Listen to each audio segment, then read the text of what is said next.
Yo, what is going on, y'all? It has been a minute. It's still the 2023 race season, technically. The plan now is to build up a program for next season, so for myself, and I have some things in the works with other people that I can't talk about right now, and I also am going to be crewing for my good friend Tony Robeson, who drives the number 9 H2 car. And on that note, I have had his passenger side Knuckle on the 139 H2 car for pretty much the whole season. So what we have here is we have a non-bent, albeit very rusty and old Knuckle. It's a passenger side Knuckle, but the problem is we don't have ARP studs, and then we also don't have a circlip that's not bent. But the good news is we have a Knuckle that we can bastardize that does have what we need on it.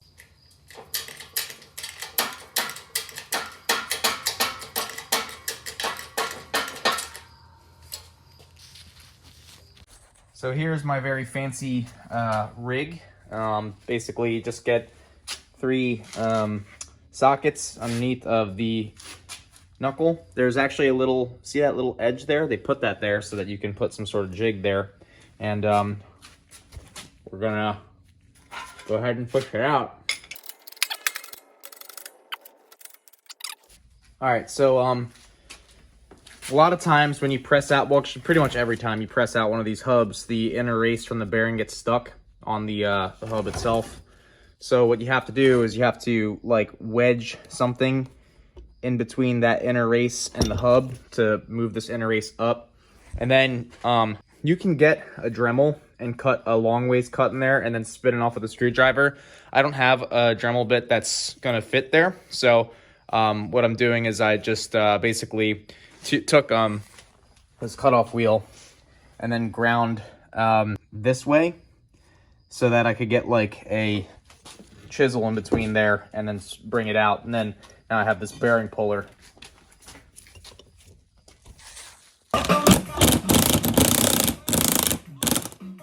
All right, so we have the hub, we have the circlip. These are some channel locks, like a channel lock brand circlip Johns. They're okay. It's supposed to have this spring that spreads it apart. It keeps falling out. And then the these nibs, you can replace them, but they're like in here. I guess I should do that at some point. But yeah, it works anyway. So this is the ring we're going to use, and then this is the hub we're going to use. Again, OEM hub, ARP studs, and that ring is flat as opposed to that one, which is junk. All right, pro tip. If you want your homies to do work for you, buy stuff for them. So Tony's always been a stand-up guy. He's like a father figure to me. He was like, hey, I noticed that you're using, sockets and old bearing parts as, things for your press. And he said, I got you this kit that allows you to, this is like the press handle, and then this different sizes for different bearings and things like that for interference fits. So, rather than stacking this up on a bunch of sockets, this big one fits right on that outer diameter on the inside here. And then we take this old bearing, which is what the factory service manual says to do, to press the new bearing in.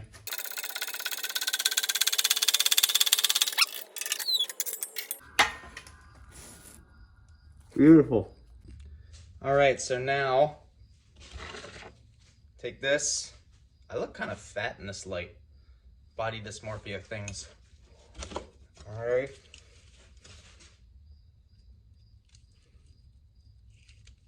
Like that. Up.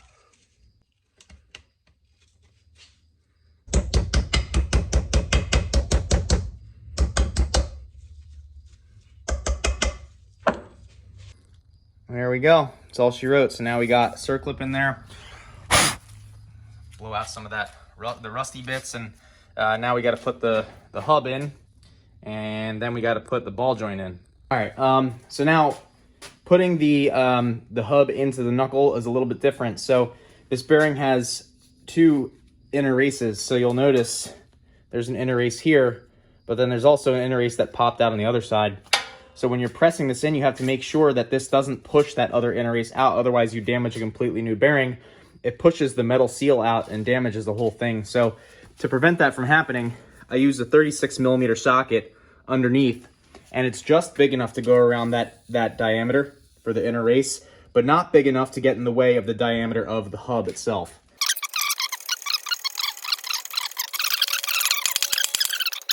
Okay. All right, so here's what I was talking about. So see how this hub comes out here and there's this inner race? Notice how that seal, that metal seal on the outside of that inner race is flat. It's because it didn't get damaged, didn't get pushed out. So basically we did the right thing with that 36mm.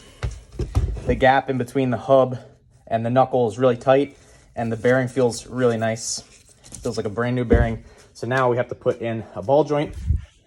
Regarding ball joints, a lot of people are weird about ball joints in these cars, and rightly so. There's a lot of heat that gets generated on a front-wheel drive car.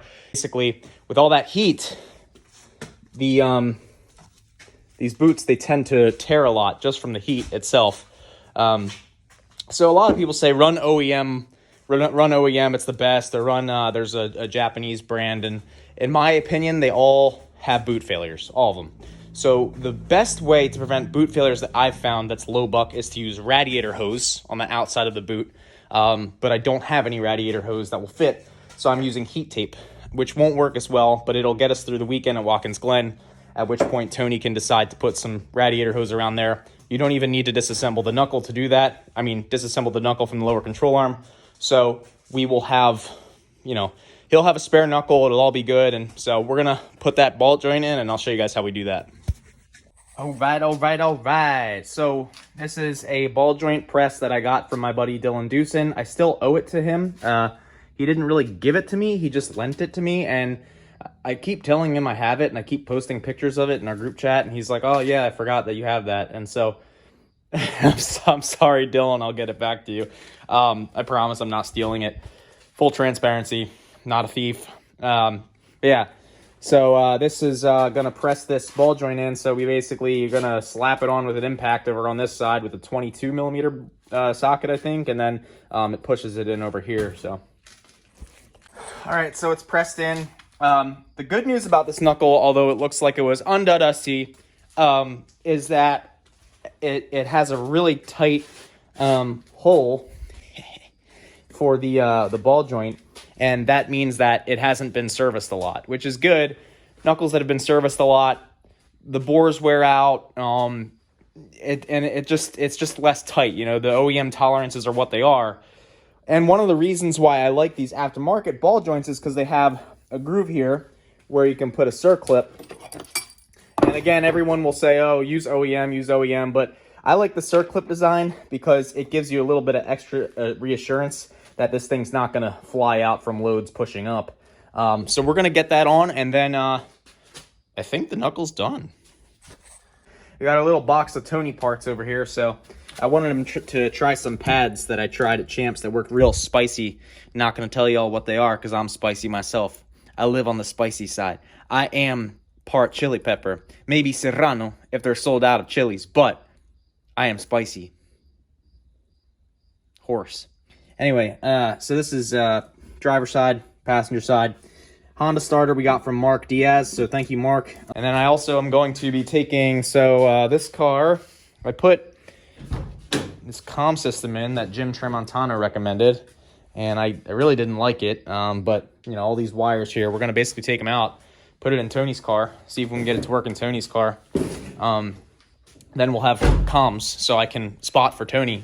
The goal for this race for Watkins Glen with Tony is to give him the best advantage I can give him with the car he has. But for Tony, I want him to be in as good of a headspace as he can be. I want him to win, or at least be second or third. And I think that me being a crew for him and taking care of all the mechanical stuff will help him easier when you have someone helping you. Like I said, when I had Emmanuel as my crew chief, it was just amazing. Just takes so much stress off you. So that's my goal. I want to see my boy win. So we are putting together some spares. Got to get that comm system in his car. Should be lit. And then probably sometime this weekend, I'm going to go over to his house, and then we're going to align the car, set the ride height. I have some tires for him I'm going to bring over. And the goal is to get that car fast, man. We want to get that car down to, the 208s at Watkins Glen, something like that. Yeah, we want to get it to where this car was running, because this car had a GSR when it did that. And so if his car is a GSR, why not? You know what I'm saying? All right, y'all. I do have to close this video out. But I just want to let y'all know, you know, it's 11:11 in the garage right now, and there have been later nights in this garage, 2, 3 a.m., whatever, all night. Been out all night before in this garage. But we cleaned up this table. We got a bunch of bolts in the Harbor Freight bolt boxes, and this Harbor Freight air thing is leaking. But we cleaned off this bench, and it's over for this season for me, but it's not over going forward. I just want to let y'all know, I'm still hungry. I still got to eat. So, you know, it may sound like an act. It may sound like ego, something like that, but it's not. I just love this hobby, and you see this? Like, it's all cleaned up now. We're ready for a fresh start. I'm hungry, yo. Hungry. And not just for pizza. I love pizza, but also for a win. I'm hungry for that win. So we're out here. We're going to win. We're going to win next season. Y'all better stay tuned. All right. Put your support out there. Y'all see me grinding. Send this channel to people. Talk on me. I don't care. Whatever it is. Publicity is good publicity. I don't care what it is. And just, you know, I was up talking to my buddy Jose Suero. Who's a TT leader and ST leader in NASA, and yeah, we're getting started, man. We're just getting started. This program's just getting started. This is my 5th year of racing. Only 5 years. We're out here, bro. Put some respect on that. But for real, appreciate y'all watching, and you guys are the best. I do appreciate everything, and thank you, God, for allowing me to have this crazy hobby. It's stupid expensive and crazy sometimes, and I'm just really grateful that I can even be here. Grateful I can be alive, to be honest with you. But yeah, yo, clean workbench means business. We about to get it. So, peace.